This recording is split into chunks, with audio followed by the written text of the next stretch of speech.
Okay, so I am late as hell, but I really want to talk about this movie, so hi. Thunderbolts is my favorite Marvel film in a very long time. I would go as far as to say that it's up there with some of the best Phase 3 Marvel movies, at least quality-wise. If you told me that this was released during that era, then I could see it.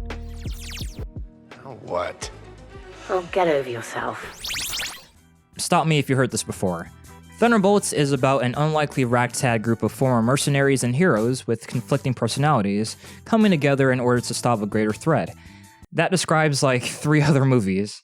It's a very common plot structure, but the execution is so good here that it makes up for that. What really makes or breaks movies like these is the chemistry between the characters. Every single person here, with the exception of Bob, is someone we've seen in other MCU projects. We have Yelena, Bucky, Red Guardian, Ghost, John Walker, and Taskmaster for 2 minutes. All of these actors give really strong performances. At no point do any of the characters behave in ways that go against what's already established from them. There's quips and jokes, but they never felt forced or stopped the plot from moving forward. What I really loved about the movie is Yelena's arc throughout it.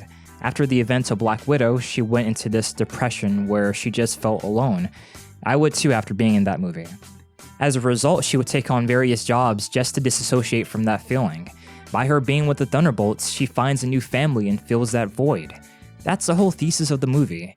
If you surround yourself with the right people, they can make up for what you lack, and you do the same for them.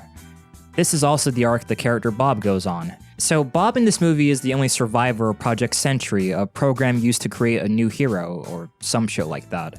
He is manipulated by Valentina De Fontaine, the antagonist of the movie, to become Sentry, her personal superhuman that answers to only her. So here's where things get fucky. So Sentry has an alter ego called Void, a manifestation of his trauma and depression. It's the form where he looks like a silhouette. It's all in the trailers damn near. He looks like a fucking Heartless.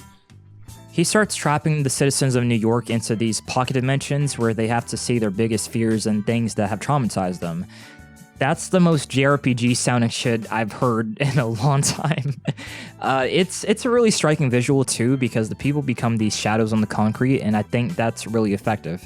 In order to defeat the Void, Yelena goes inside of her own pocket dimension, seeing her past experiences in the Red Room, and then ventures over into Bob's pocket dimension where the audience witnesses the abuse he's had to deal with. So, the Thunderbolts manage to help Bob overcome his alter ego and end up saving New York. However, Valentina tricks the press into believing that the Thunderbolts were for her and deemed them the New Avengers, which is where the title change comes from, and the movie ends right there. It's a really interesting note to end off on, and it makes you wonder what's gonna happen next. The cinematography is also very fucking good.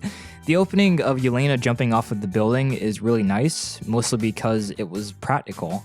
Crazy what happens when you take the camera outside for a change, huh, Marvel? This is a great example of having a desaturated movie that still looks pleasing on the eyes. The action is shot well too. The hits and the impacts all have a good amount of weight to them, and the sound design is also pretty stellar. I'm pleasantly surprised with how this movie turned out. If this is a reflection of what the MCU is going to be like moving forward, then sign me up. You know, I wasn't even going to go see this at first. I had planned on seeing Sinners with my dad, but it was sold out, so we saw this instead, and I'm glad we did. If you haven't seen it, I highly recommend you do. It doesn't reinvent the wheel, but you'll have a damn good time.